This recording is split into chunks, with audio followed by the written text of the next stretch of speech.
Ačiū komisarė, aš negalėjau dalyvau kitam komitete, bet aš noriu jūsų paklausti štai tokio dalyko.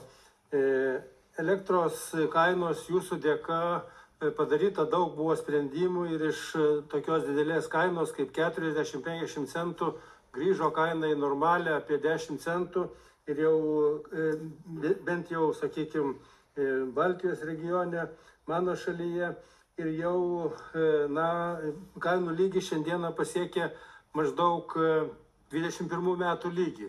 Bet nežiūrint į tai, valstybės narės didina perdavimo kainą ir per metus padidino kainą beveik 2,5 karto.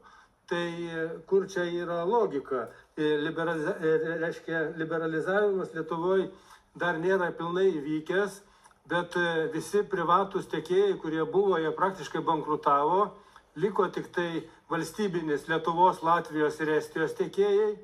Tai praktiškai 3 valstybių kaip ir monopolis liko, jie matyt tarpusavyje gerai puikiai susitarė. Ar jūs stebit tą procesą, kodėl, sakykime, elektros kaina išlikus, reiškia, 10 centų, reiškia, biržoje šiuo metu kaina didėja, dar planuojama nuo naujų metų dar daugiau didinti kainą būtent perdavimo. Ar nėra čia kažkokie tai neaiškūs susitarimai, ar yra pas jūs tokie duomenys ir kas planuojama daryti? Ačiū.